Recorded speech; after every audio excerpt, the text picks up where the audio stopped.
बे 4000 5000 जोंनि बेकार मानसिफ्रा संस्थापन मोनगोन आरो बिदिनो पर्यायक्रमै फेक्टरि जि जायगायाव खालामथावना बेफोराव भारत सरकारा बानायना होगोन बिटिआर ओनसोलाव।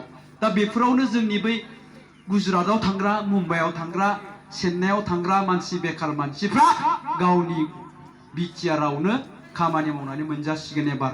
आरो बिनि उनाव मा खालामबावनो नागिरदों जों बेकार मानसिफोरनो स्किल डेभेलपमेन्टनि ट्रेनिं होनानै।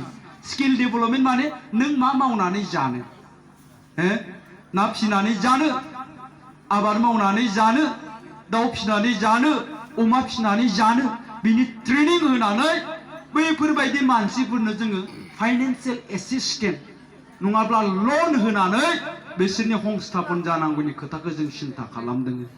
बेबायदिनो हिनजावफोरनि खोथायावबो हिनजावफोरनाथ' माबा मा होनना बुङो सेल्फ हेल्प मेन्डेला सेल्फ हेल्प होनलै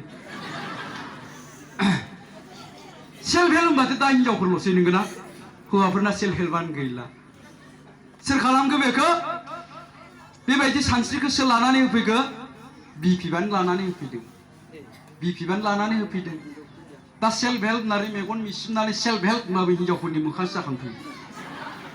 सेल्फ हेल्पआ हिनजावफ्राल' जायाथ'। मानो हिनजावफ्राल' जानानै दङ? कारन हौवाफोरनि सिन्ताधाराया आलादा, हिनजावफोरनि सिन्ताधाराया आलादा। सेल्फ हेल्पनि गेजेरजों जों हौवा मानसिफ्रा मा सिन्ता खालामो? जाहाथे आं न'खरखौ सामलायनो हायो। जोंथ' सामलायनो हायाखै रावबो। दा बेखायनो हौवाफ्रा सेल्फ हेल्प गैला। दाना हिनजावफोरनिल'सै। हिनजावफोरना लबा बारा नालाय 500 थाखा मोनबाबो जायो, 1000 थाखा मोनबाबो जायो, नंगौना नङा? बे 500 1000 थाखाजोंनो सेल्फ हेल्प ग्रुपफोरखौ थगायबोगासिनो दं आरो बेजोंनो बिसोरो भट लाबोबाय दं। इलेक्शन खाथि मोनफैयोबा हिनजावफोरनि सेल्फ हेल्प ग्रुपफोरखौ नागिरफैयो।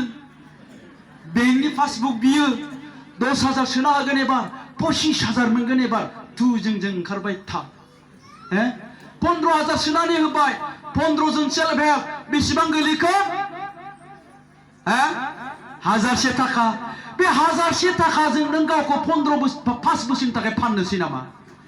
गाबोन सेल्फ हेल्पआव 15,000 थाखा मोनबाय, 15 जन सेल्फ हेल्प ग्रुपआ रानबाय 1000 थाखा, बेनि उनाव भट होबाय बिपिएफनो।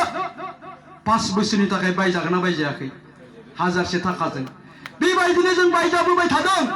बेबायदिनो जों